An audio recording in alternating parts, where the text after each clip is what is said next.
Perfecto. Muy buenos días. Entonces, damos inicio a la mesa número 1 del Simposio 6 de Filosofía y Educación en el séptimo Congreso Nacional de Filosofía. Tenemos 3 panelistas expositores el día de hoy. Voy a presentar en primer lugar a Rodrigo Camacho Verdugo.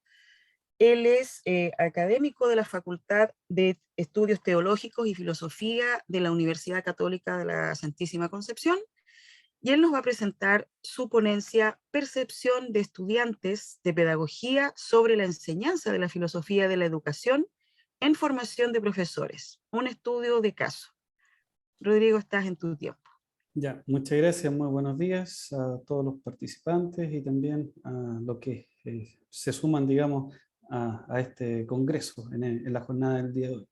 Les comparto la presentación entonces, con la cual voy a estar exponiendo o apoyándome. Bien, les comento que este es un trabajo realizado en 2016, un trabajo que ya está acabado, publicado de hecho, ya, y lo comento precisamente por si posteriormente alguien quiere profundizar en los elementos que se vayan trabajando o comunicando. Bueno, esta exposición va a tener 2 etapas, un referente teórico y después un análisis metodológico ya más detallista de cómo se recopiló la información.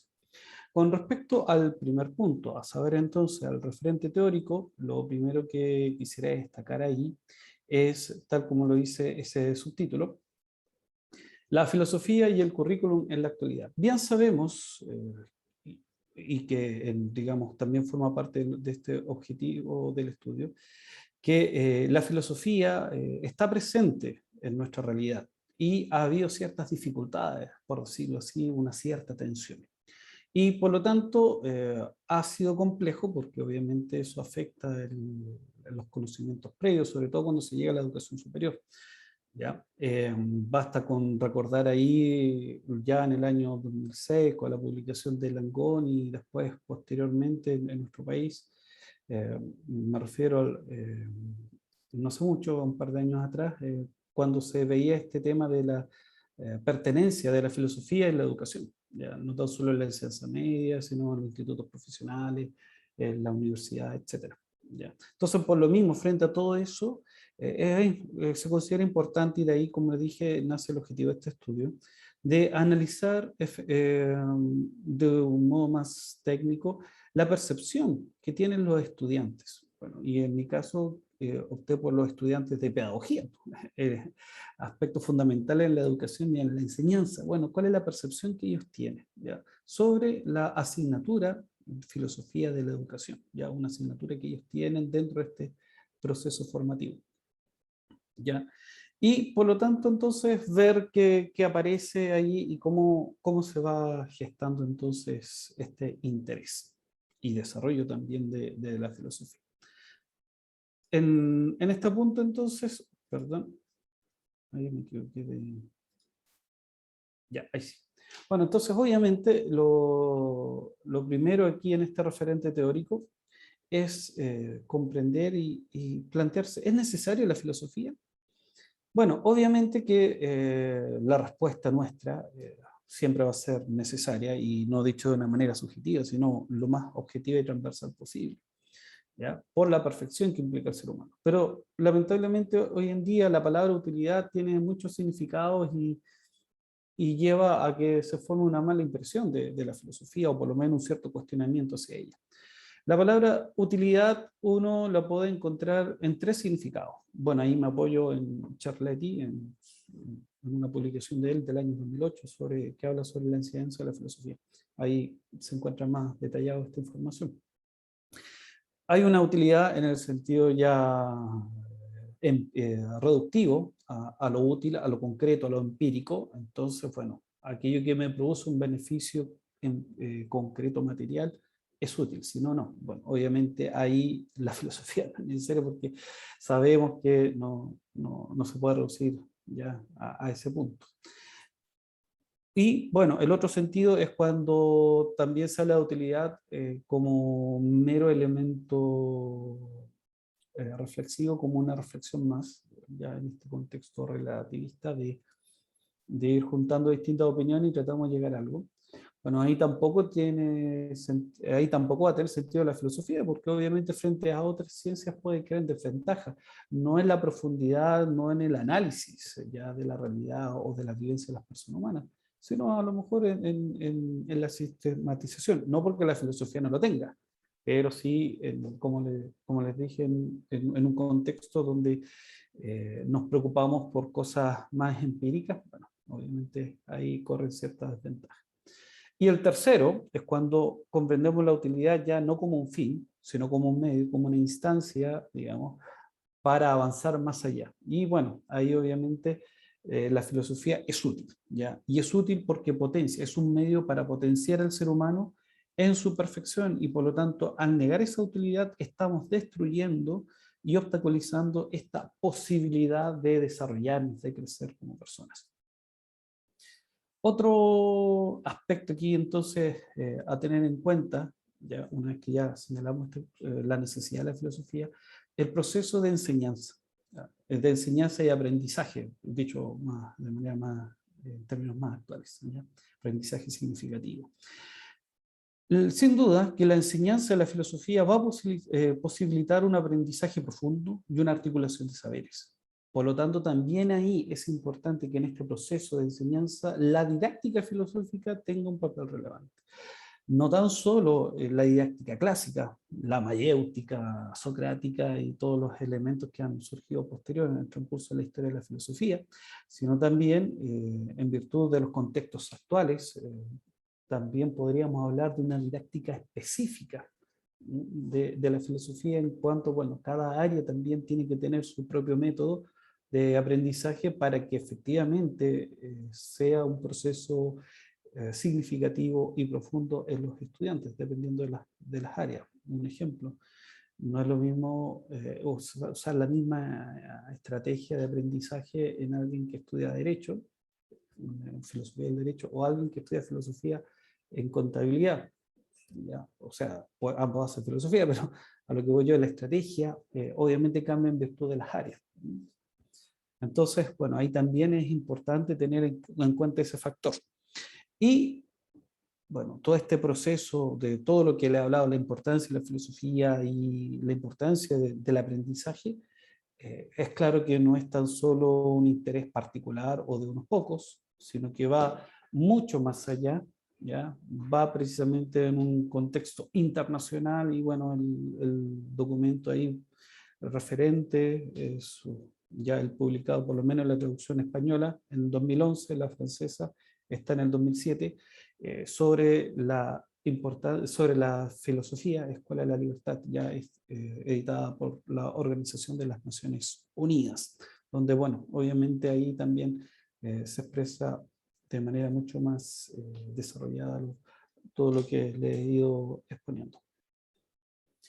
También hay que tener en cuenta en este factor, ¿ya?, que la filosofía de la educación tiene también un proceso importante, ¿ya? Porque, bueno, obviamente filosofía y educación, esa relación se ha dado desde el comienzo, desde el origen de los hombres, y por lo tanto siempre ha estado vinculado al desarrollo de la persona, y a medida que ha ido avanzando el tiempo han surgido distintas reflexiones sistemáticas o científicas sobre su existencia y finalidad.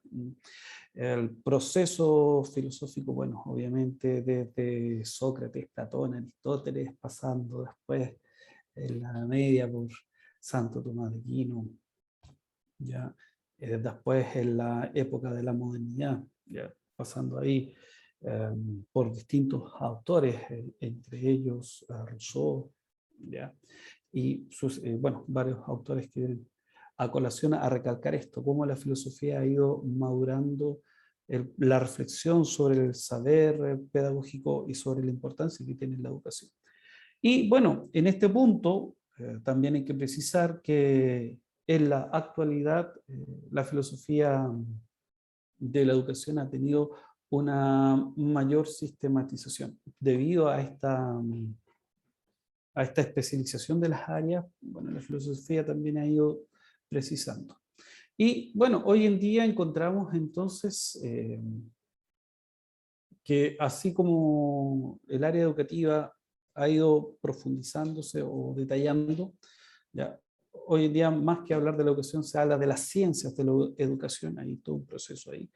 Y dentro de eso también se ha visto la necesidad o la interrogante si es necesario la filosofía de la educación, y ahí han habido distintas corrientes en las cuales algunos expresan que la filosofía de la educación sigue estando vigente, hay otros que se desenmarcan y se paran ahí en teoría de la educación, ¿ya? Y bueno, ahí se van formando distintas áreas, ¿no? Cada uno con su matiz. Pero bueno, fuera de todo ese proceso que, como le digo, esto es solamente un marco referencial en el ámbito teórico, tener en cuenta que la filosofía de la educación, como filosofía entendida en sentido clásico, es necesaria para reflexionar, ya para lograr y fundamentar el saber educativo y pedagógico, mediante una visión unitaria. Mirar esto en su conjunto. Así como hoy en día la ciencia de la educación está compuesta por distintas disciplinas, ya llámese currículum, didáctica, evaluación, pedagogía, etcétera. ¿Ya? La filosofía de la educación entonces ayuda a tener a esta visión unitaria y poder lograr entonces a tomar decisiones pedagógicas basadas en esta sabiduría, basadas en estos elementos que ayuden a la persona a poder desarrollarse como tal. Bien, después de toda esta etapa inicial entonces de los fundamentos teóricos, vamos a pasar a los antecedentes metodológicos de los cuales brota entonces esta exposición y lleva entonces a todo lo que hemos desarrollado, sobre todo pensando en conocer la opinión de los jóvenes estudiantes de pedagogía ya al inicio de su carrera. En esta segunda etapa entonces, donde vamos analizando el proceso de estudio, nos encontramos en esta época, en este periodo, que hay una disminución ya de los logros, de los objetivos de aprendizaje en el programa de la asignatura de la filosofía de la educación, en estudiantes de pedagogía, en educación diferencial, ¿ya? Y bueno, esto se debe básicamente a distintos factores. Ahí en este árbol de problemas está expresado que hay un escaso conocimiento previo sobre la asignatura. Ya hay algo sobre filosofía, pero cuando entramos en la filosofía de educación, ahí se entra en una nebulosa. Hay una causa previa también a esto, que se produce ahí una baja conexión entre los objetivos del programa con el perfil de egreso, ya, que obviamente afecta en la motivación de los estudiantes.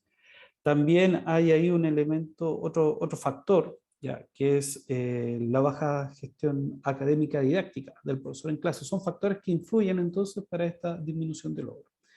¿Ya? Y bueno, el objetivo de hacer este estudio es para ver qué consecuencias trae esto, ¿ya? Si efectivamente hay una desmotivación en los deberes académicos, ya si el desenvolvimiento laboral va desvinculándose con el sello institucional y pues bueno, el no desarrollar los objetivos.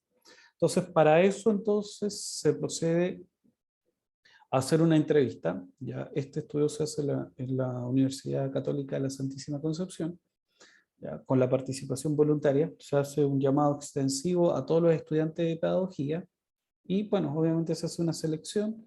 Esa selección no, la selección no es hecha por nosotros, sino la selección de los mismos estudiantes. Ya, de todo el llamado acudieron ahí 18 y a partir de ello se hace este análisis. Ya. El diseño de estudio está basado en realizar una entrevista semi-estructurada y para ello se establecen distintos tipos de categorías, ¿ya? Sobre la gestión académica, sobre la motivación, sobre la existencia de una relación entre teoría y práctica en el proceso académico, ¿ya? Y a partir de ahí entonces se procede, tal como está expresado, en distintas preguntas. ¿Ya? Estas preguntas, como dije, semiestructuradas, en las cuales los estudiantes van expresando sus opiniones y que posteriormente se procede a analizar. En la respuesta de los estudiantes, bueno, se graba, se deja registro y posteriormente se hace la transcripción. Aquí hay un ejemplo de esto, en donde, bueno, ahí ellos van expresando sus distintas respuestas y procedemos al análisis respectivo. Posterior a eso, se utiliza lo que se llama un software en vivo, el número 11, que ayuda a esta interpretación cualitativa, a darle un carácter más técnico, ¿ya? Y más fidedigno a lo que refiere a la percepción de los estudiantes.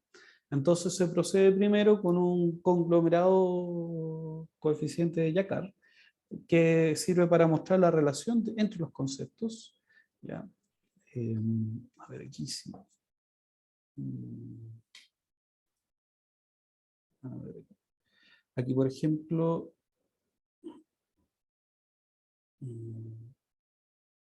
aquí se va mostrando que hay una relación entre método, beneficio, existencia. ¿Ya? Aquí hay otra relación entre método, el profesor, etc. A partir de ahí, con la información entregada, se van relacionando los contenidos. ¿Ya? Y luego de eso se procede entonces a realizar ahí está, un mapa, una jerarquía, un mapa jerárquico, ¿ya? De las categorías, de los elementos que más se recalcan de las entrevistas realizadas.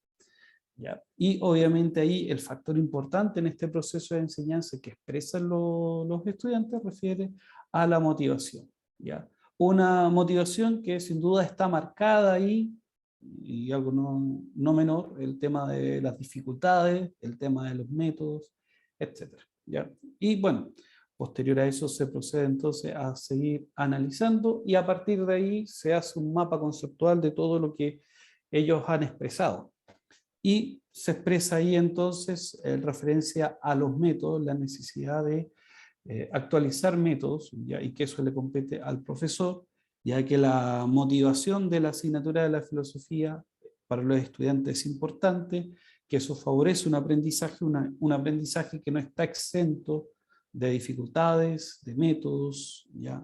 Y también ahí aparecen algunas dificultades o prejuicios que se pueden formar. Y con respecto a la filosofía, entonces, bueno, obviamente hay la existencia de un prejuicio hacia ella, ¿ya? Sobre todo también hay una expectativa, hay un interés de permanencia y, bueno, obviamente se le ve ciertos beneficios para su proceso formativo.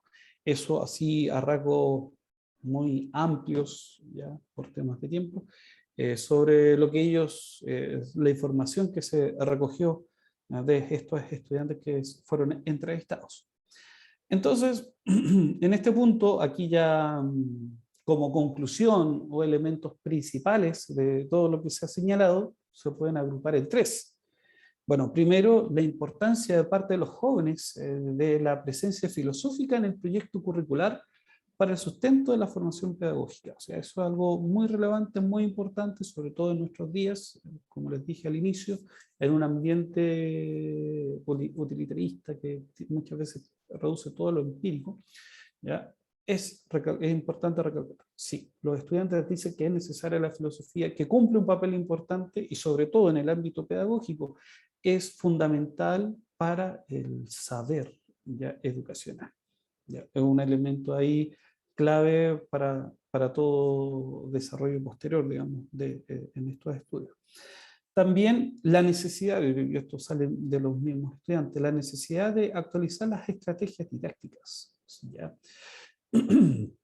Basadas entonces en el desarrollo de habilidades reflexivas en torno al saber pedagógico. Algo que yo creo que en la práctica, de una u otra manera, los profesores nos hacemos cargo de eso, tratamos de buscar un proceso o estrategia didáctica que favorezca el aprendizaje, pero aquí ya de una manera un poco más técnica, más específica, científica, ya se demuestra que efectivamente ese esfuerzo no hay que disminuirlo, hay que seguir potenciando, hay que seguir dedicándose a eso, a analizar que precisamente así como la filosofía tiene su propia didáctica, ya esa didáctica se actualiza a los tiempos, ya se vaya precisando, se vaya ajustando para que efectivamente los estudiantes de pedagogía logren desarrollar estas habilidades reflexivas sobre cómo enseñar a los estudiantes, cómo trabajar con ellos y cómo sobre todo hacer que la educación y el aprendizaje sea significativo, que realmente les ayude a este desarrollo o perfección de la persona humana. Y el tercero, ¿ya? Que brota también en relación a lo que los estudiantes planteaban con respecto a los que cursan la carrera de educación diferencial, la necesidad de una didáctica específica, ¿ya? Precisamente porque somos de distintas, todos tenemos distintas habilidades y por lo tanto, al tener distintas habilidades es importante y necesario que hayan también métodos y estrategias didácticas para que efectivamente la filosofía esté al alcance de todos, ¿ya? Eso como conclusión general o destacando tres elementos claves de este estudio, ¿ya? Y bueno, eso ha sido mi presentación y doy el paso entonces ahí a la moderadora para continuar con los procesos respectivos. Muchas gracias. Muchísimas gracias a ti, Rodrigo, también. Sin duda, una discusión siempre presente y actual sobre la necesidad y la utilidad de la filosofía. Así es que recuerdo a los asistentes que al finalizar las tres exposiciones se va a dar inicio a la ronda de preguntas. Preguntas que surjan a los distintos expositores del día de hoy, las van registrando en el chat. Y ahí Javiera, que es la encargada del equipo técnico, va a hacer llegar después las preguntas. Pasamos entonces a la segunda exposición de la mesa 1 de Simposio Filosofía y Educación, a cargo de Julio Caro Ayala. Él actualmente es asesor evaluativo de la Universidad O'Higgins y su ponencia el día de hoy se titula Educación, Filosofía y Pensamiento Crítico. ¿Es suficiente enseñar filosofía para desarrollar habilidades superiores? Rodrigo, estás en tu tiempo. Julio. Rodrigo Julio, ya perdón, presentó. sí, Sí, no hay Julio. problema. Julio. Muchas gracias, Silvia, por la presentación. Bueno, mi nombre es Julio Caro, soy profesor de Estado en Filosofía, a mucha honra, y lo digo así con todas sus letras, profesor de Estado en Filosofía, y magíster en Educación con mención Currículum y Evaluación. Me he dedicado al área de la educación, y desde ahí quiero hacer como un approach hacia la filosofía desde la escuela.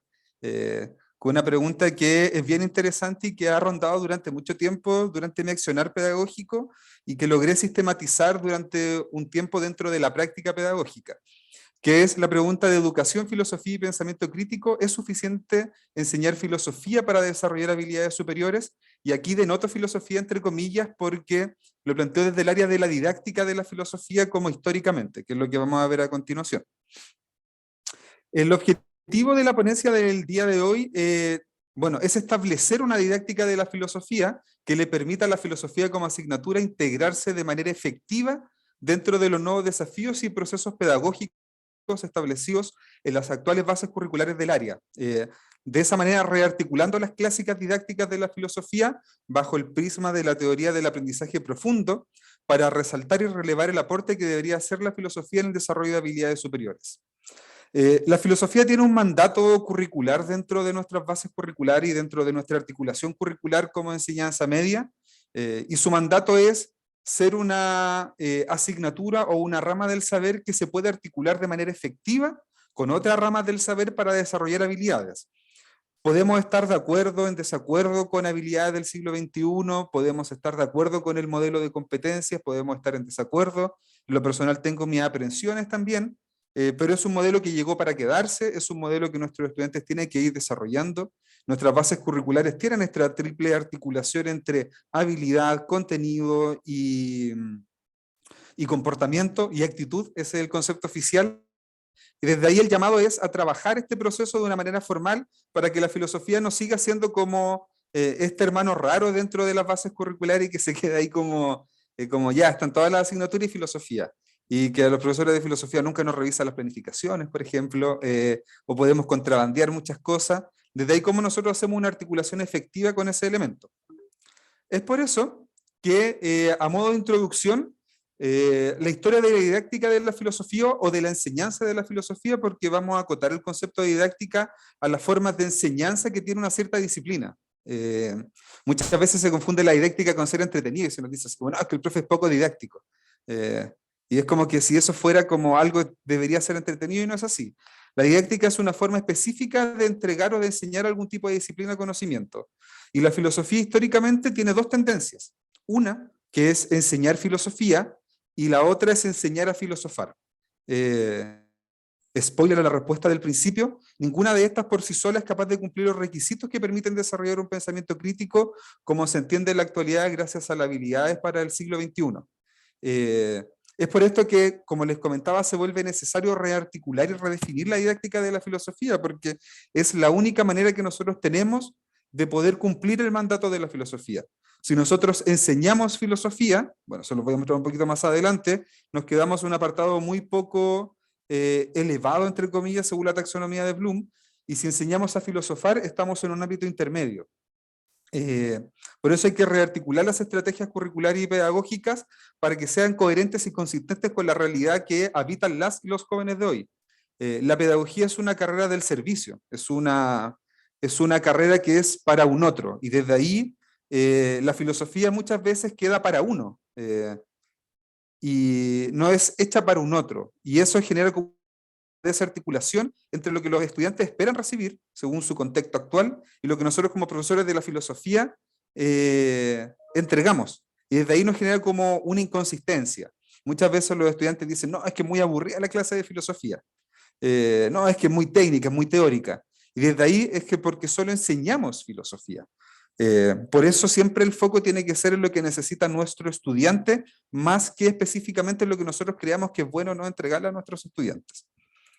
Desde ahí el pensamiento crítico nosotros lo podemos articular en 3 elementos.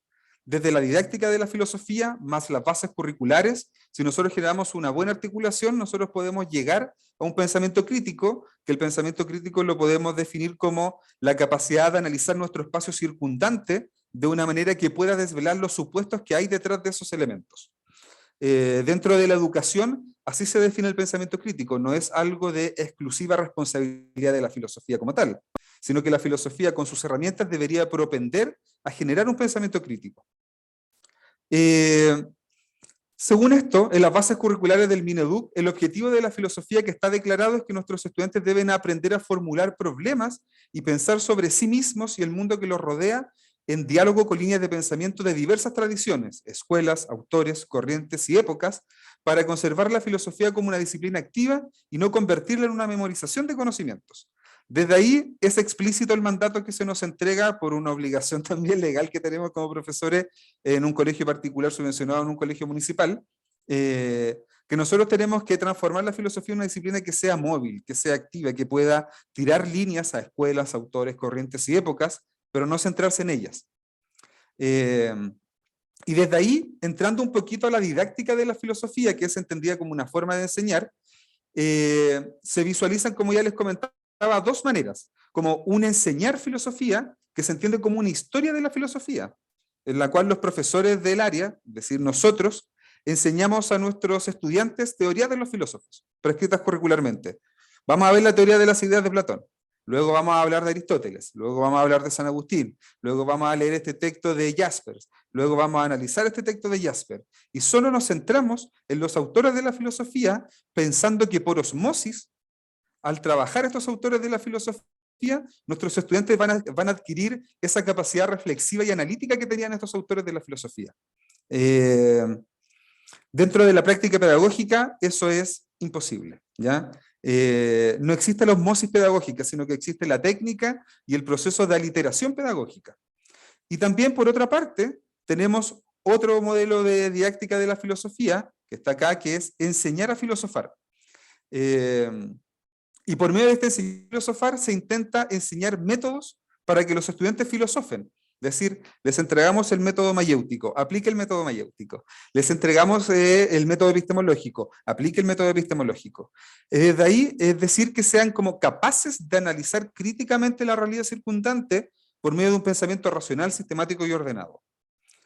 Estas dos, o estas formas de visualizar la didáctica de la filosofía presentan un error de base en su criterio pedagógico, pues no están orientadas a lo que se necesita de una asignatura dentro de un contexto actual, que es desarrollar habilidades de orden superior, como lo dice Bloom, pero en general son habilidades de orden más complejas, más que superiores, eso es una rearticulación, específicamente en el caso de la filosofía y el pensamiento crítico.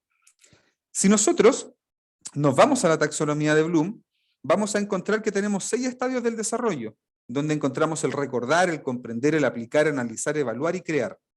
según una metodología simple de análisis, según lo que plantea Bloom y Anderson en el 2001, nosotros podemos agrupar estos dos elementos como un nivel de estadio menos complejo, analizar y aplicar como un nivel de estadio de desarrollo medianamente complejo, y el crear y evaluar como elementos más complejos dentro del desarrollo cognitivo humano.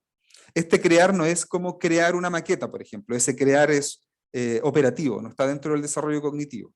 Este crear es como ser capaz de rearticular ideas, tomar una idea, reformarla, repensarla y pensarla críticamente.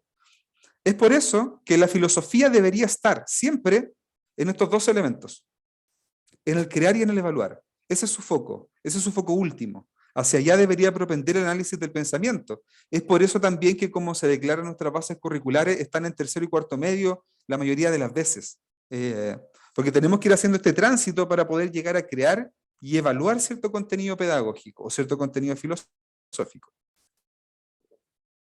El problema que nos encontramos es que si nosotros hacemos una transposición de estas dos didácticas de la filosofía a la práctica, nos encontramos que enseñar filosofía es enseñar contenido. Esto es una racionalidad técnica que es una forma de cómo yo me aproximo al currículum. Y me aproximo de una forma desde el contenido, desde la prescripción, desde un elemento en el cual yo entrego un paquete de información práctica, que sea técnica al estudiante, y él tiene que solo absorber ese contenido. Si nosotros vinculamos también esta racionalidad con la taxonomía de Bloom, nos vamos a encontrar que el enseñar filosofía, como tal, como historia de la filosofía, solo trabaja dos tipos de habilidades, que es el recordar y el comprender. Le pedimos al estudiante que memorice una teoría, le pedimos al estudiante que sea capaz de describir una teoría, le pedimos a un estudiante que pueda hacer una prueba o generar un ensayo acerca de una teoría filosófica. Desde ahí esto nos genera un desarrollo de habilidades muy inferior. Luego vamos a enseñar filosofía, que es la entrega de un método filosófico. Esto es una racionalidad práctica en el sentido en que nosotros le pedimos al estudiante que pueda comparar, por ejemplo, que pueda aplicar y que pueda analizar. Es por eso que la mayoría de nuestros objetivos curriculares están en el ámbito del analizar. Alrededor del 75-80% de nuestros objetivos curriculares pueden estar en el analizar porque se piensa que es una habilidad superior, pero en general es una habilidad intermedia. Pero ¿cómo nosotros somos capaces de desarrollar estas dos habilidades en filosofía? ¿Cómo nosotros nos centramos en el crear y en el evaluar? ¿Cómo nosotros somos capaces de llevar el pensamiento de nuestros estudiantes más allá de un mero conocimiento de la historia de la filosofía, más allá de una mera práctica y aliteración de métodos filosóficos? ¿Cómo nosotros podemos generar en última instancia un aprendizaje profundo en nuestros estudiantes? Desde ahí existen diferentes modalidades de desarrollar y trabajar habilidades con los estudiantes.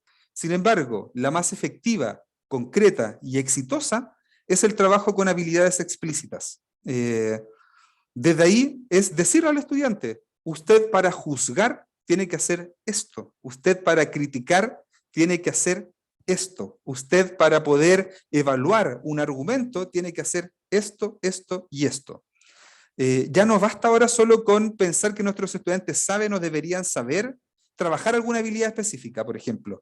No, yo le pido al estudiante que desarrolle un ensayo, y en ese ensayo las habilidades que se utilizan es la capacidad de juzgar, criticar y evaluar. Entonces yo en tercero medio le pido a nuestros estudiantes que hagan un ensayo y muchas veces nos llegamos a resultados, oye, pero no saben evaluar, no saben juzgar, no saben criticar. Y es lo que decía también Rodrigo con esta transición efectiva del aula a la universidad. Cómo nosotros podemos generar un tránsito que sea orgánico con nuestros estudiantes, por medio de una explicitación de habilidades para profundizar un conocimiento que queda arraigado, en el sentido inverso a esta pirámide que desea Bloom, sino que lo generamos como una pirámide invertida, donde el aprendizaje se tiene que ir profundizando y entrando en capas cada vez un poquito más hondas. Esto se desarrolla o se vincula con el pensamiento crítico, pues esta habilidad se considera, según las habilidades para el siglo XXI, la que deben desarrollar nuestros estudiantes dentro de muchas otras, ¿ya? Pero el pensamiento crítico es una macro habilidad, que tiene otras habilidades que están dentro de eso, ¿ya? Para eso, el problema surge en última instancia cuando la asignatura de filosofía busca desarrollar un pensamiento crítico en nuestros estudiantes. Pues debe ser este pensamiento un aprendizaje que sea profundo, debe estar en el ámbito del crear. Pero no hay un desarrollo de habilidades explícitas, ¿ya? Lo que hay es un mero conocimiento sobre la historia de la filosofía o alguna metodología filosófica, pero no hay un desarrollo de habilidades explícitas que permitan tener un paso a paso del proceso. Desde ahí yo les quería dejar una pregunta para que la pudiesen reflexionar. ¿Usted es capaz de realizar una secuencia de pasos por los cuales un estudiante podría llegar a desarrollar un pensamiento crítico? Si yo le pido que usted visualice en su interna, no lo voy a pedir como una actividad de evaluación formativa, por ejemplo, pero que lo piense. ¿Usted es capaz de pensar en sí mismo y de explicitar en su cabeza cuáles son los pasos que un estudiante debería desarrollar para generar un pensamiento crítico, por ejemplo, acerca de Dominga o de los Pandora Papers, que ahora está muy en boga? ¿Cómo yo puedo hacer que el estudiante piense críticamente acerca de eso? ¿Lo hago leer solo un texto? ¿Lo hago primero que se informe de Pandora? ¿Lo hago que luego vincule Pandora con otros elementos? ¿Cuál es el paso a paso? ¿O le pido su opinión directamente? Dentro de las teorías filosóficas y de las teorías pedagógicas y desde la investigación teórico-práctica de la educación, las habilidades están reguladas.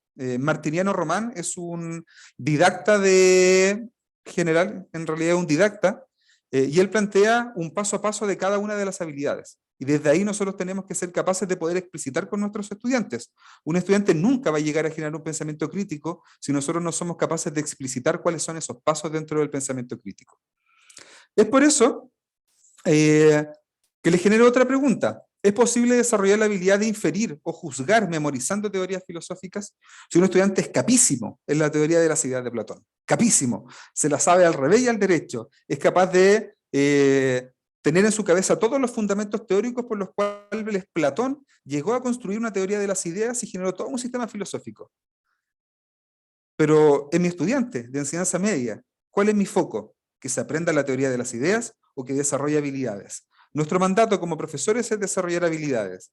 Es por eso que la respuesta a esta pregunta es no. Es imposible generar habilidades de orden superior si nosotros memorizamos teorías filosóficas. No se puede, bajo ninguna circunstancia. No hay un proceso que genere una validez instruccional. Para solucionar el problema de las clásicas didácticas que no trabajan ni desarrollan explícitamente esas habilidades y están más centradas en el contenido, se propone la construcción de una nueva didáctica de la filosofía que se basa en 4 máximas curriculares evaluativas. Todo contenido filosófico debe estar construido y articulado con alguna habilidad estipulada en la taxonomía de Bloom-Anderson, porque con esta forma nosotros somos capaces de vincular a la filosofía con otras asignaturas. Ya no es como este hermano raro, sino que estamos dentro del mismo lenguaje de habilidades y del mismo lenguaje curricular. Y al estar dentro del mismo lenguaje curricular, somos capaces de articularnos con otras asignaturas. La enseñanza del contenido filosófico será un medio para el logro de habilidades de orden superior y no un fin en sí mismo. Yo no enseño filosofía por la filosofía. Yo enseño la filosofía dentro de la enseñanza media para generar habilidades. El desarrollo de las habilidades debe ser progresivo para asegurar un cierto grado de nivel instruccional. Y la evaluación de la filosofía, como todo tipo de evaluación en general, debe ser auténtica. No auténtica en el sentido de novedosa, sino que vinculada directamente a la realidad de mis estudiantes. Si nosotros aseguramos estos 4 máximas curriculares, nosotros vamos a ser capaces de tomar a la filosofía que siempre está acá y meterla dentro de todo un proceso pedagógico que le va a permitir al estudiante articularse con otras asignaturas, entender que la filosofía no solo está en filosofía, sino que está en lenguaje, sino que está en ciencias, está en artes, está en música, está en matemática, está en física, está en química, porque genera un pensamiento transversal, y desde ahí es necesario poder rearticularlo. Bueno, este era más que nada un elemento para visualizarlo de una forma un poco más estructurada. Les quería mostrar un ejemplo. Cuando yo estudié en el colegio, mi profesor me explicó la teoría de las ideas de Platón. Su pizarra era teoría de las ideas de Platón. Me explicó toda la teoría de las ideas de Platón, que fue una de las cosas por las cuales yo quise estudiar pedagogía en filosofía en última instancia. Decir así como, no, si esta clase no puede ser tan mala, tiene que haber algo mejor. ¿Cómo nosotros podríamos articular la teoría de las ideas de Platón en un plan curricular consistente, coherente y que sea progresivo? Por medio de 4 clases, por ejemplo, identificando los elementos fundamentales de la teoría de las ideas de Platón, describiendo los principales fundamentos de la teoría de las ideas, contrastando los fundamentos de la teoría de platónica con la teoría de Aristóteles, y en última instancia, evaluando los elementos de la realidad que tributen a la construcción de la teoría de las ideas. Con esta progresión de clases, por ejemplo, en función a la teoría de las ideas, pensando que tenemos 2 horas de filosofía, nosotros podríamos ya tener 3 fundamentos que se planteaban anteriormente. Uno, todo contenido filosófico debe estar arraigado a una habilidad de teoría de Bloom, debe haber una progresión de las habilidades, partimos con identificar, avanzamos a describir, avanzamos a contrastar, terminamos con evaluar. Y el fundamento 3, que nos planteaba que la enseñanza del contenido filosófico será un medio para el logro de habilidades. Trabajamos la teoría platónica, pero en general, en última instancia, lo que buscamos es que el estudiante sea capaz de identificar, describir, contrastar y evaluar. Eso es lo que debería estar dentro de nuestros indicadores de evaluación. Los pasos para llegar a identificar la fundamentación de la teoría de las ideas, para describir, para contrastar. Un ejemplo de evaluación. El objetivo de la evaluación debería ser evaluar los elementos de la realidad que tributen a la construcción de la teoría de las ideas de Platón, para entender la vinculación entre la filosofía y el contexto próximo por medio de la realización de un podcast. Indicadores de logro identifican elementos de la realidad que deben entender la teoría de las ideas, vinculan la teoría de las ideas, evalúan críticamente el grado de acercamiento teórico de los elementos de la realidad con la teoría de las ideas de Platón, y en última instancia jerarquizan su proceso metacognitivo individual, respondiendo de forma escrita a la pregunta: ¿qué elemento hablado o comentado durante el podcast fue el más relevante para su desarrollo académico? Vincular la filosofía a la realidad de nuestros estudiantes no es quitarle peso pedagógico, no es quitarle peso intelectual, sino que es transformar a la filosofía en el elemento que debe ser el elemento articulador del proceso pedagógico dentro de nuestras prácticas educativas. Sería ideal que la filosofía estuviera desde primero básico, como última instancia. Es necesario. Este ejemplo de evaluación yo lo tengo más desarrollado dentro de una planificación anual que está vinculada al trabajo de habilidades. Cualquier cosa se pueden contactar a mi correo, yo se los puedo mostrar, lo podemos trabajar, lo podemos visualizar, donde está trabajado todo el currículum de las 4 unidades en función a habilidades, más que al contenido como filosófico como tal, sino que la filosofía tributa al desarrollo integral del estudiante. En conclusión, tengo 2 láminas de conclusión. Es necesario fundamentar la filosofía desde la escuela, no solo mirarla desde el ámbito académico, fundamentar que la filosofía tiene que ser una filosofía para nuestros estudiantes, y no una filosofía para que los estudiantes puedan llegar después a la universidad. Nosotros no queremos formar filósofos en el colegio, no queremos formar deportistas, no queremos formar científicos, queremos formar estudiantes integrales. Las habilidades se deben transversalizar a la filosofía se debe abrir a trabajar con habilidades, y la filosofía debe ser significativa para la vida de un o una estudiante de enseñanza media, no en el sentido que le entregue una definición existencial, no en el sentido que el estudiante encuentre su camino de la vida gracias a la filosofía. No es que sea una forma en la cual el estudiante puede decir: gracias a mi profesor de filosofía yo salí de las drogas, así como Lavín cuando lo llamaban. No, ese no es el fundamento de significativo, sino que debe estar arraigado y profundizado en la experiencia del estudiante. El estudiante debe ser capaz de poder vincular la filosofía a otros elementos de la vida. Y como última conclusión es desarrollar la pregunta: ¿cuál es la labor de la filosofía en la escuela? ¿Somos un mero paso a la universidad? ¿Somos una rama en sí misma? ¿Somos una articulación? ¿Estamos fuera de las demás asignaturas? ¿Estamos dentro de las demás asignaturas? ¿Generamos vinculación con la universidad? ¿Debemos o no generar esa vinculación con la universidad? Son muchas respuestas que quedan por investigar, ya que la didáctica de la filosofía en Chile está muy dejadita de la mano de Dios. Y por último, una conclusión más personal. Durante mucho tiempo los profesores y las profesoras de filosofía en las escuelas hemos tenido que responderle a nuestros estudiantes la pregunta: ¿cuál es la utilidad de la filosofía? Esta puede tener una serie de respuestas prácticas y giro argumentativo en el mundo universitario.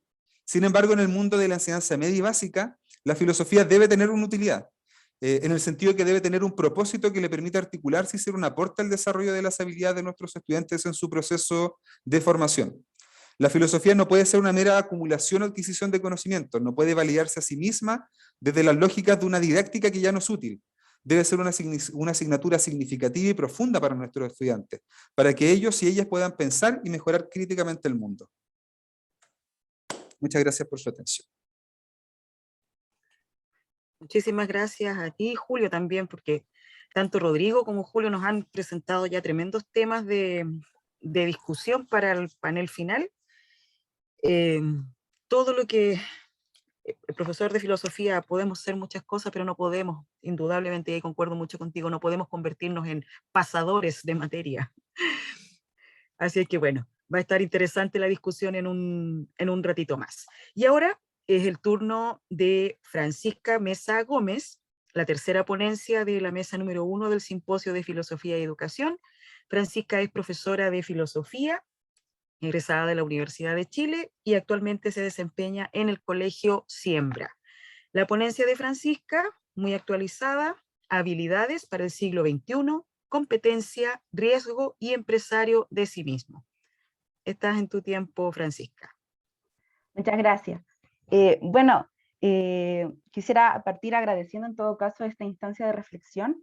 Siempre es necesario este lugar donde nos encontramos a reflexionar sobre la filosofía y la educación, que muy dejado de vano a veces está. Y también agradecer a la gente que está aquí presente, escuchando también estas ponencias, que están bien interesantes para después ir reflexionando. Y bueno, para contextualizar un poco mi ponencia, bueno, esta en cierto sentido es un tema que vengo trabajando hace harto tiempo, en el sentido de dónde proviene esta inquietud.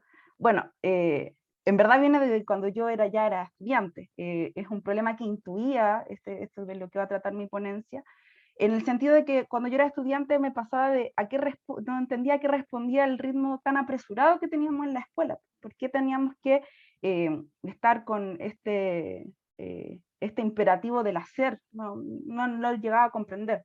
Igual fue uno de los motivos que me motivó también a estudiar filosofía y también a ser profesora. Bueno, ya estando ya siendo profesora y también conversando sobre las problemáticas filosóficas con mis estudiantes, también me encontré que ellas también detectan esta misma cuestión que yo veía desde mis años de estudiante. Tampoco es que tengamos tanta separación, pero sigue presente. Y ellos también decían, conversando, también tenían esta reflexión de cuál es el apuro por elegir quién voy a ser. Eso era algo que está muy presente. Y por un lado aparece esta cuestión de por qué nos obligan a comprometernos tan rápido, como con quién voy a ser en el futuro. Y por otro lado, ellos también, que es algo que tampoco yo personalmente no me había fijado cuando era estudiante, que es el tema de que hay una tendencia también sobre el que podemos elegir. Ellos dicen como, tiene que ser un cierto estilo de vida, el cual yo se me predispone que puedo elegir. No hay tantos lugares donde yo pueda tampoco desarrollarme. Entonces desde allí es donde nace mi ponencia, pero se me había olvidado compartirla. Habilidades para el siglo XXI, competencia, riesgo y empresario de sí mismo, que tratan un poco de responder estas problemáticas que tanto yo como mi estudiante, me imagino que algunos también de los que están aquí presentes han ido detectando este tema del apuro, del compromiso y esta rapidez que caracteriza nuestro siglo. Entonces, a continuación voy ahí sí, coordinando. Voy a partir con la lectura de mi presentación. Comentarles que en el PowerPoint está como apoyo porque van a aparecer algunas terminologías, algunas citas que siempre es mejor tenerlo a la mano para poder leerlo en caso de que haya duda y eso. Así que ahora voy a partir con la lectura. Bueno, en nuestra actualidad se hace necesario examinar las ideas desde las cuales se trazan las directrices de la educación, debido al impacto de estas para el desarrollo de un proyecto de sociedad. Así, el análisis de la institución educacional escolar es imprescindible, puesto que esta forma, en base a normas y reglas sociales, aloja a los estudiantes para su correcta inserción a la sociedad como el ciudadano y trabajador necesario para esto. Ante este escenario surge la pregunta, que la dejo aquí: ¿cuáles son las directrices que nuestra sociedad chilena está implementando para encauzar la conformación de los sujetos en el ámbito educacional escolar? La respuesta a esta pregunta podemos rastrearla al último año a partir de la introducción y aplicación de las así llamadas habilidades del siglo XXI. Aptitudes necesarias, ya que el desarrollo social y económico exige que los sistemas educativos ofrezcan nuevas habilidades y competencias que les permita beneficiarse de las nuevas formas de socialización y contribuyan activamente al desarrollo económico bajo un sistema cuya principal base es el conocimiento. Este es un documento oficial de la OCDE sobre la importancia de la habilidad del siglo XXI. Sin embargo, es necesario realizar una interpretación crítica de este paradigma de la educación, en tanto que a medida que se han posicionado aquellas habilidades como ejes claves para la formación de estudiantes, también se han disimulado tanto las ideas político-filosóficas que han impulsado su desarrollo, como los efectos de estas ideas en la conformación del mundo actual. Entonces, esta presentación va a buscar visibilizar las ideas político-filosóficas y los precedentes históricos que van conformando al sujeto que busca reproducir estas habilidades, es decir, desentrañar esta racionalidad, en tanto esta genera los modos de organizar los medios para alcanzar un fin que encausa al sujeto para el siglo XXI. Esta podemos identificarla con la idea del empresario de sí mismo, figura que señala a autores como Dardot y Laval, conforma un marco de desarrollo para el ser humano basado en la competencia, el riesgo continuo y la inversión como principios para la conformación de nuestra sociedad. Entonces, la crítica de las habilidades para el siglo XXI es el punto de partida para desentrañar esta racionalidad imperante. Sin embargo, esta ha sido estratégicamente disimulada por la supuesta objetividad de las técnicas propias, como señala Stone, del proyecto racional, que afirma que se supone que las categorías de análisis de alguna manera están por encima de la política o fuera de ella, creando así la ilusión de que estas habilidades son correctas o deseables al margen de cualquier posición política. Las habilidades en sí, metacognición, pensamiento crítico, creatividad, colaboración o comunicación, pueden mostrarse como objetivas, puesto que, como señala Foucault, son técnicas, es decir, procedimientos que han sido inventados, perfeccionados, que se desarrollan sin cesar. Sin embargo, como procedimientos, las técnicas son seleccionadas, aplicadas, perfeccionadas en tanto a una racionalidad que las considera útiles.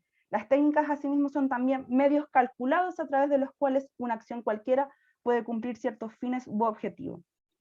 Entonces, lo problemático y necesario de conocer es en qué consiste el modo de organización, por qué se establece y cómo se establece a fin de poder construir y constituir un modo de organización que transforme las directrices actuales de la educación.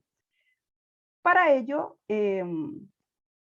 responderemos la pregunta: ¿cuáles han sido los motivos que han permitido la expansión y validación de las habilidades para el siglo XXI en el sistema educacional mundial y chileno como lo que se necesita?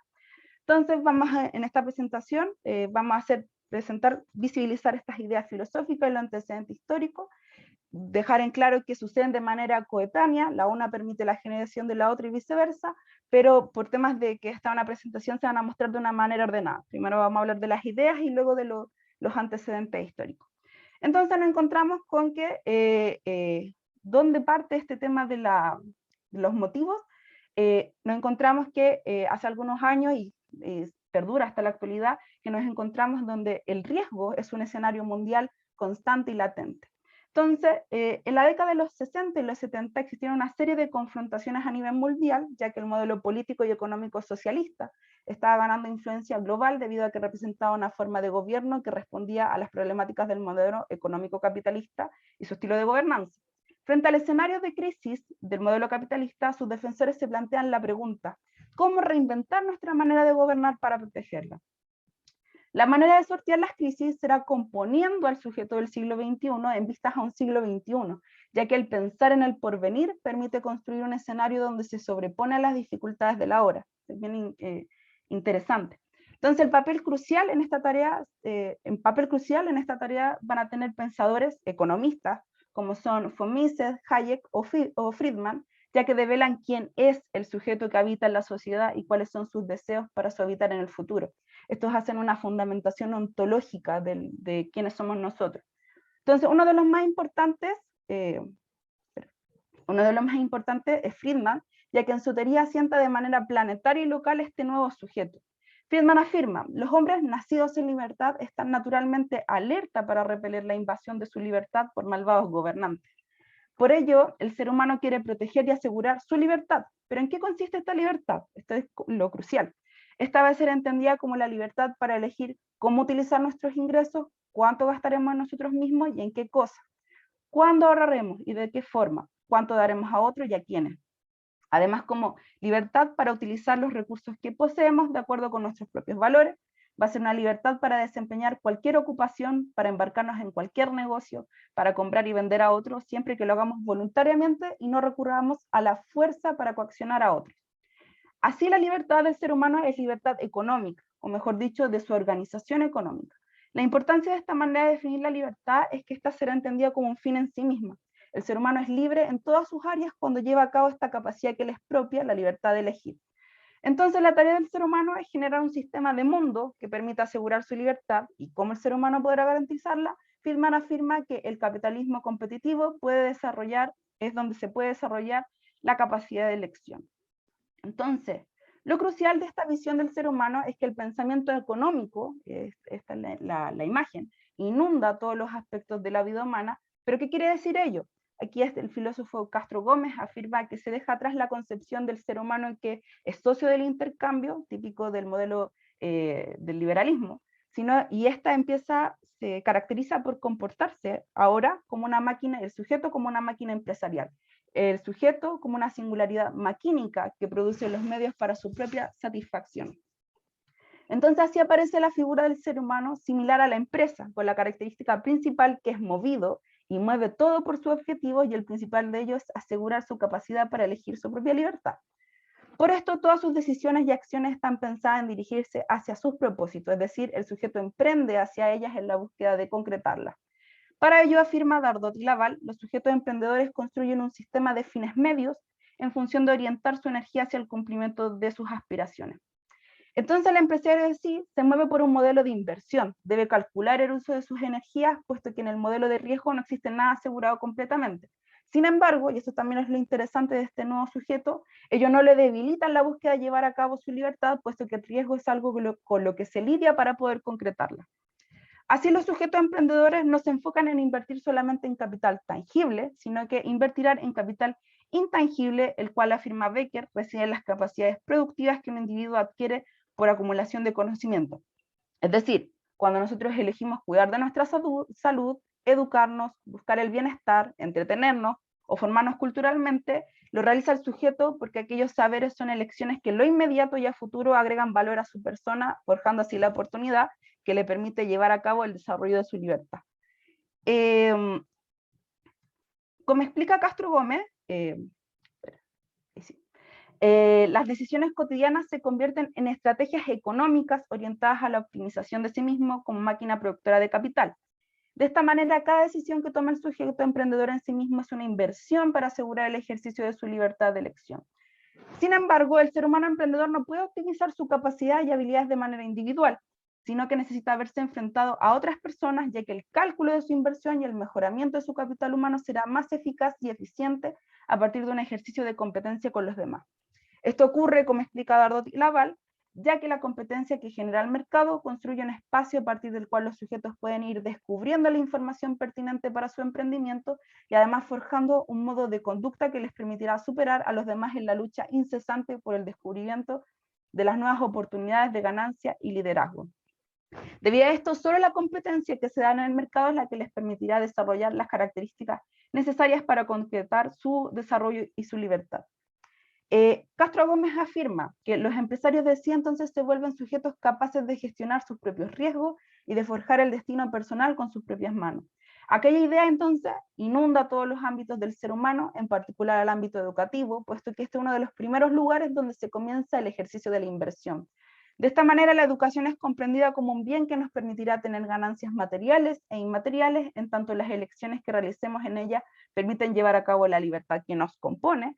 Por ello será imperante que la educación se vuelva un mercado educativo para poder desplegar la persecución a través de la competencia de nuestro interés por mejorar y a su vez asegurar una rentabilidad de la elección. La doctrina del empresario de sí mismo construye a un ser humano que busca producir los medios posibles para emprender a fin de proteger su libertad. Así es como se compone entonces un marco de la vida afín a aquel ese ser competitivo, calculador y arriesgado que busca habitar el siglo XXI. Entonces, a partir de la urgencia histórica y estas ideas filosóficas que definen al nuevo sujeto, comienza un proceso de búsqueda de necesidades e instauración del andamiaje para el desarrollo y validación de este nuevo sujeto del siglo XXI. Así, en el año 1981 se crea en Estados Unidos la Comisión Nacional para la Excelencia en Educación, con el fin de examinar la calidad de la educación en el país. Aquí está. Dicha comisión publica en el año 1983 un informe, Una nación en riesgo, el imperativo de una reforma educativa, la cual expresa la urgencia de una reflexión sobre el modelo educativo que está impulsándose en Estados Unidos, ya que según este informe la nación no estaría educándose acorde al nuevo paradigma del mundo, el cual es un mundo de competencia, cada vez más acelerada y de cambios en las condiciones del trabajo, de peligro cada día más grande y de oportunidades cada vez más amplias para los que están preparados para enfrentarlas. La reforma educativa debe enfocarse sobre la meta de crear una sociedad emprendedora. Entonces, aquí en estas citas visualizamos que hay una apelación de este paradigma de inestabilidad, insuficiencia y peligro, con la cual se valida y se impulsa la urgencia de la reforma de la educación de la sociedad estadounidense y en sí la entrada de la figura del empresario como paradigma del sujeto a conformar para la sociedad. Tras la publicación de dicho informe se constituye la Comisión para alcanzar las habilidades necesarias, la cual tendrá por fin examinar las demandas del lugar de trabajo y determinar si la fuerza laboral actual y futura es capaz de satisfacer esas demandas. La Comisión publica en el año 91 un informe inicial con el nombre Lo que el mercado laboral requiere del sistema escolar, el cual detecta cambios fundamentales en la naturaleza del mercado, por lo que era necesario modificar los requerimientos de los jóvenes para adentrarse al mundo laboral. Aquí es donde, a partir del SCAN, aparecen los nuevos requerimientos que van a ser habilidades básicas del pensamiento, cualidades personales y 5 competencias claves. Aquí es donde comienza ya, aparece esto que se va refinando hasta la actualidad, que son las habilidades para el siglo XXI. Entonces, con el impulso del informe y una serie de nuevas investigaciones, en el año 97, los países pertenecientes a la OCDE forman el grupo Definición y Selección de Competencias Clave, lo cual buscará determinar las habilidades para satisfacer demandas complejas, aprovechando y movilizando recursos psicosociales en contextos particulares y así proporcionar un marco que pueda guiar una extensión a más largo plazo de evaluaciones de nuevos dominios y competencias, y fruto de su trabajo es lanzado el Programa para la Valoración Estudiantil Internacional, el famoso PISA, que es para medir hasta qué punto el alumnado terminará su ciclo de escolarización obligatoria adquiriendo el conocimiento y las habilidades esenciales para participar planetariamente de la sociedad. Entonces, en el año 2007 se conforma el proyecto de los estudiantes del nuevo milenio, del Centro de Investigación e Innovación Educativa de la OCDE, CERI, el cual trata de analizar los efectos de las nuevas tecnologías digitales en el desarrollo cognitivo, valores, estilo de vida de los jóvenes, para proporcionar orientaciones en el diseño de medidas que afectan a estas nuevas generaciones. Entonces, a partir de su trabajo en el año 2009 se presenta el documento, que es de donde ya se empieza a trabajar y globalmente a aparecer el tema de la habilidad del siglo XXI, habilidades y competencias del siglo XXI para los nuevos estudiantes del milenio de los países de la OCDE, el cual contiene los nuevos marcos para la enseñanza de las habilidades ligadas a procesos de selección, integración, análisis y colaboración en entornos sociales en red, fundamentado en que la mano de obra ha de poseer un conjunto de habilidades y competencias que se ajusten a la economía del conocimiento, la mayoría de ellas relacionadas con la gestión del conocimiento. Pues para muchos jóvenes las escuelas son el único lugar en el que se aprenden tales competencias.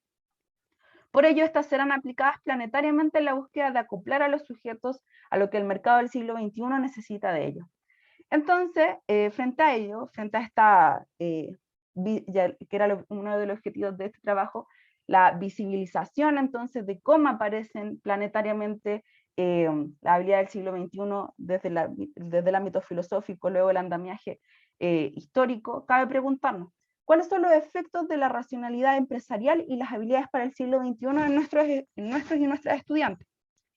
Estas ideas tienen un impacto en el estilo de gobierno, puesto que la gobernanza debe acoplarse a la racionalidad del empresario de sí mismo y permitir que estos se desplieguen. De esta manera, el gobierno, en tanto conjunto de acciones sobre acciones posibles, tendrá el rol de ser foro para determinar las reglas del juego y como árbitro para interpretar y hacer cumplir las reglas establecidas. Así el gobierno se vuelve un sistema de representación proporcional a la gente, pero esa gente va a ser, entonces esa gente va a ser los empresarios de sí. El gobierno debe acatar lo que la racionalidad dicta como lo correcto para el ser humano del siglo XXI. Y allí las habilidades para el siglo XXI inundan los espacios de aprendizaje con el imperativo de necesidad, puesto que estas son las únicas que permitirá tener y proteger lo que les corresponde al ser humano, su libertad. Para este fin, nuestro país implementa una serie de tecnologías que disciplinan el cuerpo y la subjetividad en la búsqueda de conformar este sujeto empresarial. Desde la visibilidad, por ejemplo, se ejecuta la creación del plan de aseguramiento de la calidad educacional, donde el CIMSE comienza a ser utilizado como instrumento de ordenamiento con consecuencias. A partir de esto, los estudiantes son arrastrados en la competencia por alcanzar la calidad definida por los estándares internacionales, Y por otro lado tenemos lo menos visible, lo que se está sentando en el aula a partir de las nuevas directrices del currículum que persiguen el desarrollo de las habilidades para el siglo XXI. Por ejemplo, con los planes de electividad, que ya sumergen al estudiante en la práctica de la inversión-riesgo para asegurar su futuro, como también la renovación del modelo del ABP, donde se busca desarrollar las habilidades para la inserción al modelo laboral del siglo XXI, que requiere sujetos flexibles y creativos, pero a la vez centrados y con capacidad de resolución. Este modelo de racionalidad y su estilo de gobernanza entrega la responsabilidad de todas las decisiones que toman los estudiantes y también a los docentes como encargados de enseñar y practicar la carga de la inversión y el riesgo que implica. Y hay que recalcar que esta responsabilidad no es meramente una sensación de responsabilidad, pues efectivamente ahora los sujetos tendrán recompensa o reprimendas por el efecto de sus elecciones. Entonces, por ejemplo, tenemos el ranking, tenemos el NEM, el tema del cierre de la escuela, si es que hay una constante categorización insuficiente en la escuela. Para los docentes tenemos este tema del tramo docente, y para quienes también tengan insuficientes sus evaluaciones, la consecuencia es abandonar la dotación docente. Entonces estas cuestiones provocan, según docentes, una limitación importante en la generación y desarrollo de los vínculos con los estudiantes, en tanto el ámbito del conocimiento, tanto en el ámbito del conocimiento como en la dimensión emocional, porque ahora la relación entre estudiantes, entre docentes y estudiantes, y también entre docentes, se lleva a cabo a partir de la inseguridad y la desconfianza en la búsqueda de llevar a cabo la mejor inversión en sí mismo. Cada decisión cuenta y hay que estar atento a cada peligro. Entonces, a partir de esta presentación, se identifica que las habilidades del siglo XXI, lejos de ser buenas en sí, que eso es la idea que tratamos de escudriñar, sino que damos cuenta que las habilidades del siglo XXI están acopladas a un sistema de racionalidad que entrega a través de las prácticas de ellas una definición de libertad y cómo llevarlas a cabo, que no es solicitada ni correspondida, es impuesta, produciendo un marco que coarta el para qué estamos aprendiendo, por ejemplo, pensamiento crítico o creatividad, hacia un modelo que se centra en la productividad que puedan alcanzar los sujetos. Entonces, la importancia de visibilizar esta racionalidad que se encuentra atrás y que fundamenta la habilidad del siglo XXI es la búsqueda de construir otra que, en mi perspectiva, permita que las personas superen los principios de desconfianza, esta crisis continua y la aceptación de una precariedad, y les permita desarrollarse desde el compromiso mutuo, la cooperación y el cuidado de las personas. Esa era la propuesta de esta ponencia, así que muchas gracias también por su escucha. Voy ahora dejar de compartir el... ¿Sí? Muchas gracias también a ti, Francisca, por esta mirada interpeladora, que es la clásica pregunta a la que nos enfrentamos cuando entramos a estudiar filosofía: ¿de qué vas a vivir? ¿Cómo te vas a insertar en el mercado? ¿Cómo cruzamos esto de que pareciera ser que la filosofía fuera tan opuesta a los conceptos económicos? Bien, tenemos un poco tiempo, la mesa está programada para finalizar a las 10:15, no obstante a las 10:30 comienza la siguiente, sigue la programación del Congreso, nosotros no tenemos otra mesa, así es que podríamos tener extensivo hasta las 10:30 para diálogos y preguntas. Tengo aquí en el chat una pregunta de Álvaro González. Álvaro, no sé si la quieres, prefieres que la lea yo o la quieres plantear tú mismo, porque es una pregunta que va abierta, que parte por la exposición de Francisca, pero que podrían eventualmente también responder Julio o Rodrigo. Álvaro, bienvenido. Gracias, Silvia. Sí, mejor plantearla así porque es más fácil y se entiende un poquito más. La idea mía era como partir, bueno, primero aplaudir todas las presentaciones. Creo que me gustaron mucho las presentaciones de Julio y Francisca, que son las que alcancé a ver mucho más. Llegué un poquito tarde, así que lo lamento, Rodrigo, pero vi también algo de tu presentación también. Pero que yo quería partir de lo que señala Francisca como una crítica, o si quiere decir, a las bases curriculares. ¿Y cómo creen ustedes que podemos salir de esa lógica curricular de la asignatura de filosofía? Si es que la piensan así, si es que ustedes están de acuerdo con eso, si es que hay que salir de ahí, porque yo creo que la filosofía no debería, ella misma debería asignarse sus objetivos. Ella es capaz de hacerlo. Y más encima con esta crítica que posa Francisca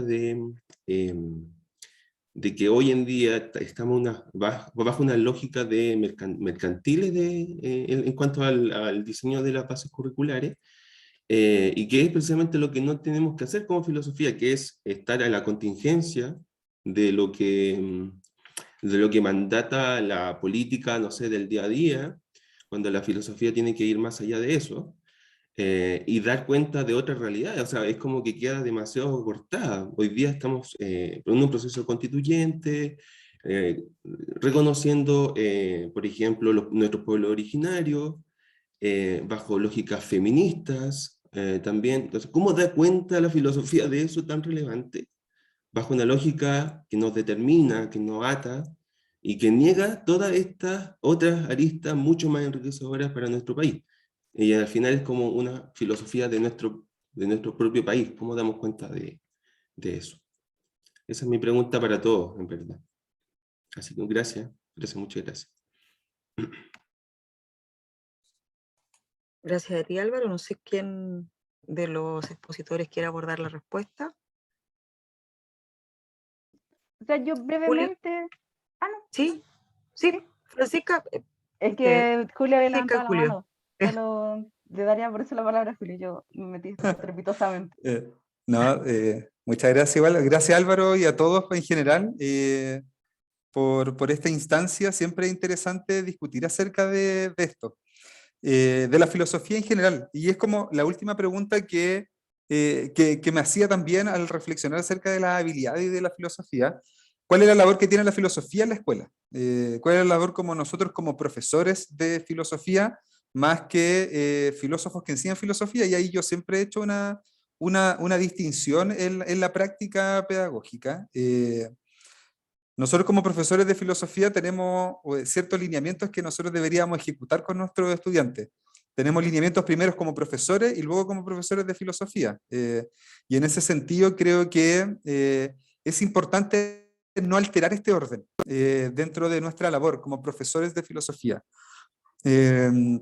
Muchas veces como que primamos lógicamente nuestro rol como personas que han estudiado filosofía y luego el rol de docentes. Y frente a la pregunta, yo creo que la filosofía no debería salir de una lógica curricular. Puede ser un poco compleja mi postura, puede ser quizá un poco no aceptada dentro del mundo filosófico, pero creo que la filosofía al escaparse de la lógica curricular pierde cierto grado de sistematicidad. En esta sociedad donde los estudiantes en general tienen mucho acceso a la información, nosotros tenemos que ser un foco seguro en el cual nosotros podamos integrar ciertos elementos y guiar esa discusión. Dentro de la práctica de la filosofía en la escuela, nosotros sabemos como profesores de filosofía que nosotros podemos contrabandear mucha información. De hecho, podemos declarar algo en nuestra planificación y esa planificación no tiene ningún tipo de vinculación con lo que hacemos efectivamente dentro del aula. Creo que en ese sentido nuestra lucha no debería ser por salir del currículum, sino que instaurar la filosofía aún más en el currículum.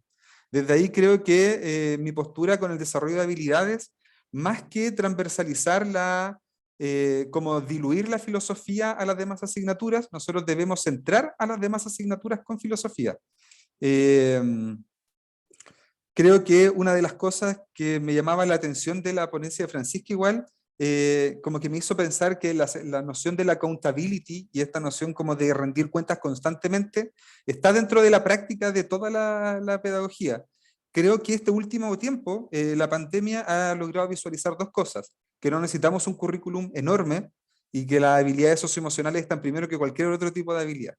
Así que estoy muy de acuerdo con Álvaro en el sentido de que hay que tratar estos temas, pero creo que nuestra labor en primera instancia, antes de tratar estos temas, es lograr transversalizar la filosofía a las demás asignaturas, como una necesidad.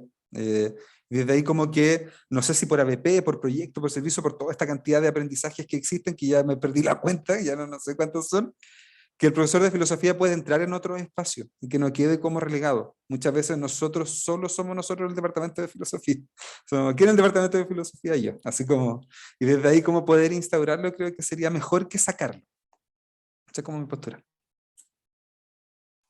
Muchas gracias, Julio. Estaba Francisca y también Rodrigo va a hacer uso de la palabra. Bueno, frente a la pregunta que hace Álvaro, que de hecho esa es como la interpelación a todo esto, ¿qué hacemos entonces con este aparato que aparece, yo creo que en primera instancia hay para tratar de como cambiarlo, si se podría decir en cierta instancia, es un poco lo mismo que tal vez tuvo la intención mi misma presentación, que es el tema de informarnos el cómo es que se ha llevado a cabo esto. Porque muchas veces, por ejemplo, tema de la habilidad para el siglo XXI, me pasó estudiando pedagogía y de ahí también fue donde nació esta pregunta, por preguntarme qué era esto, que era que el profesor que nos enseñaba currículum nos dijo, bueno, ¿y saben qué es esto y de dónde aparece? Y nadie sabía. Nadie sabía qué era, por qué entró en el currículum y por qué es lo que tenemos que enseñar ahora. Entonces, eso yo siento que sería una primera arista desde donde se podría entrar a esto, que es tratar de comprender el por qué tenemos que enseñar esto más allá de este discurso oficial de que es lo que nos dice internacionalmente, qué es lo que tenemos que enseñar, porque finalmente esa es una respuesta del porque sí tenemos que, esto es lo actual, esto es lo que nos dicen ahora que es calidad, que es lo que te hablaba un poco, y entonces es necesario hacer este tema de rastrear, empezar como a escudriñar cómo llegó a conformarse como tal esto. Eso en primera instancia.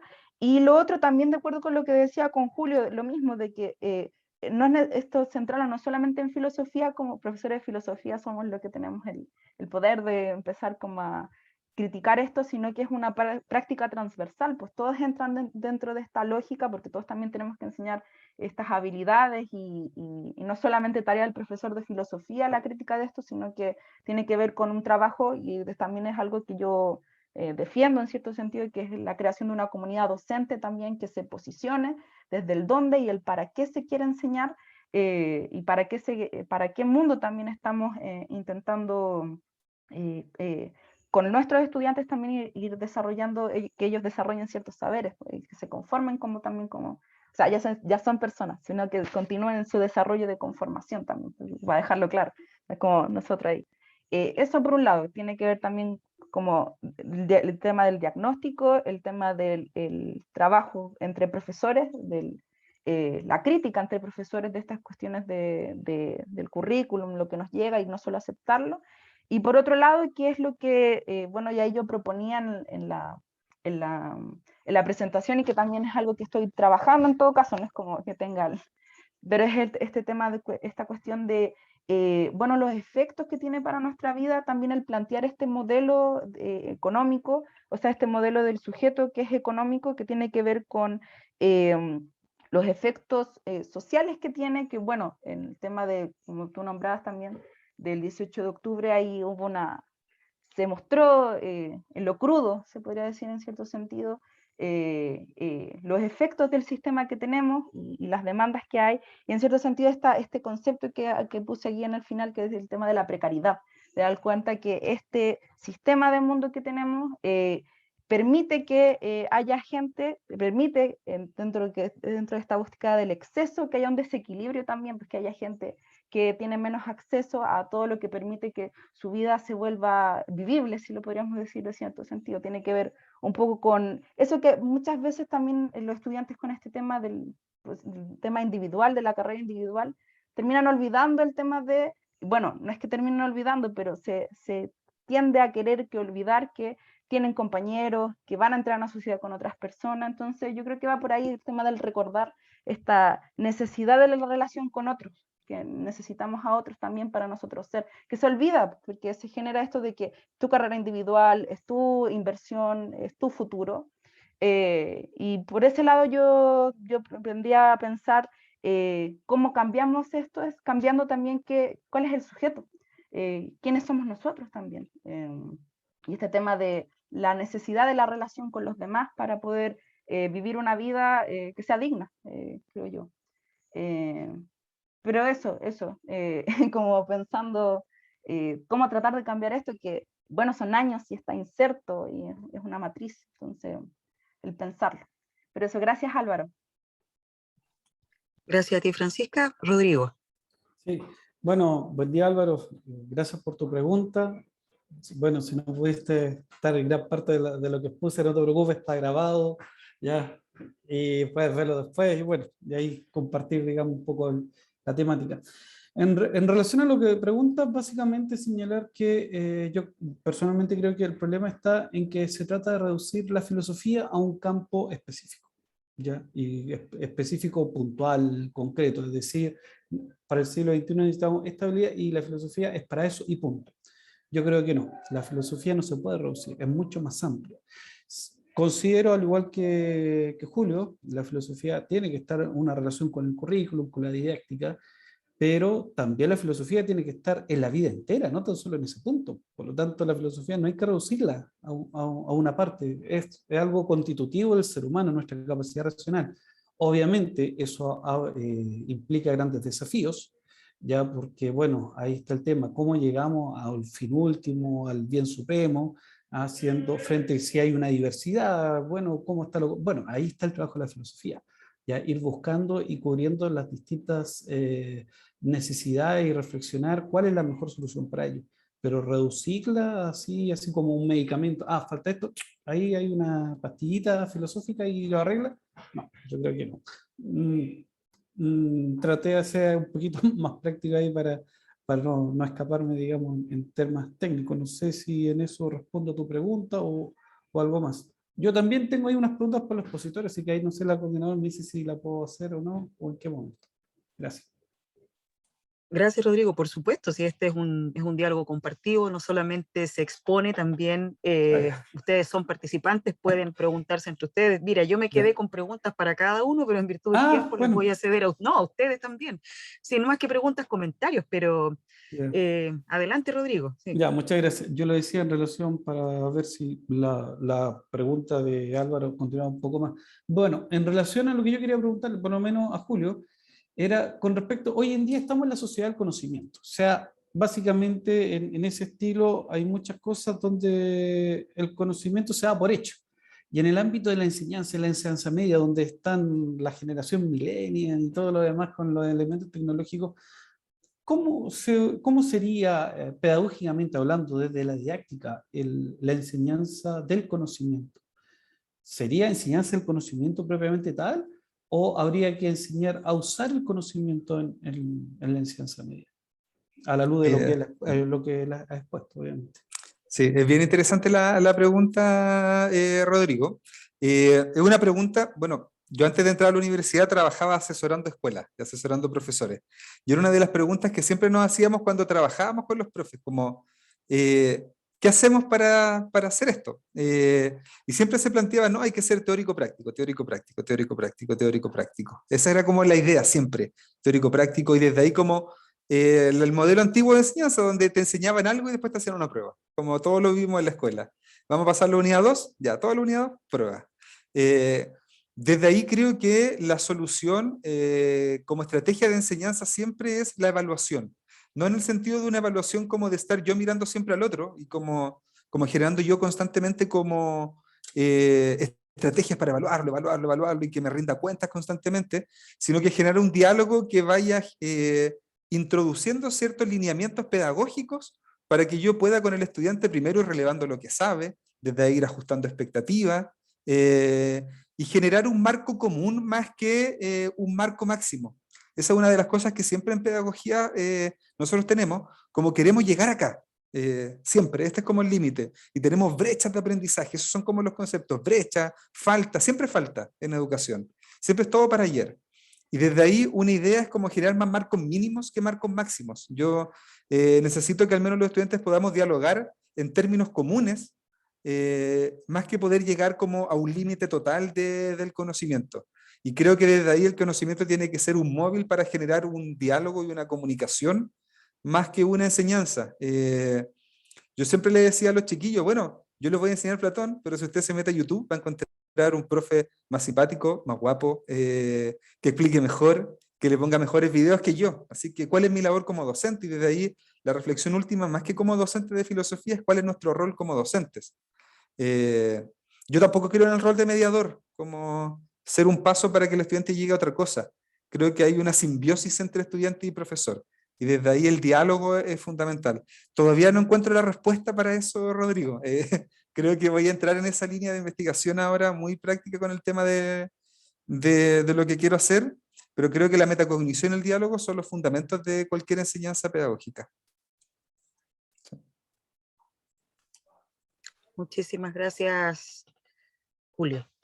Bueno, nos pasamos del tiempo. Me vino a la memoria una expresión de la española Maite Larrauri, que decía que frente a la clásica pregunta que también nos ha rondado mucho hoy día es ¿para qué sirve la filosofía?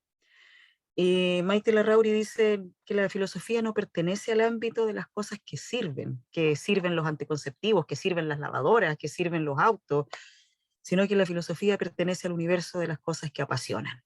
Indudablemente hoy día yo creo que nos quedamos con la sensación de que pudimos estar conversando todo el día sobre un tema que nos apasiona, que nos vincula, y una de las grandes ventajas que tienen este tipo de espacio, más allá de dar a conocer ideas, más allá de dar a conocer pensamientos o de establecer diálogos al final, es que se establecen conexiones, vínculos. Yo me quedo con los correos de ustedes tres, así que no, vamos a seguir en contacto porque siempre hay actividades ya tenemos en proyecto varias cosas antes de que termine el año, vinculadas también a seminarios de filosofía y educación, así que vamos a seguir teniendo noticias. Yo les agradezco a los participantes, agradezco a Álvaro tu pregunta, agradezco a Javiera también, que ha sido nuestro soporte técnico durante el día de hoy, y por supuesto a Rodrigo, Julio y Francisca por sus excelentes y a la vez muy interpeladoras ponencias que dan para diálogo y reflexión futura. Muchísimas gracias, los dejo cordialmente invitados a la mesa número 2, que es mañana a las 3 de la tarde tenemos la mesa número 2 de nuestro simposio. Así que muchísimas gracias por el espacio compartido el día de hoy. Muy bien, muchas gracias a ustedes también. Muchas gracias. Muchas gracias a ustedes. Que estén muy bien. Gracias, que estén muy bien. Adiós. Chao. Chao. Chao.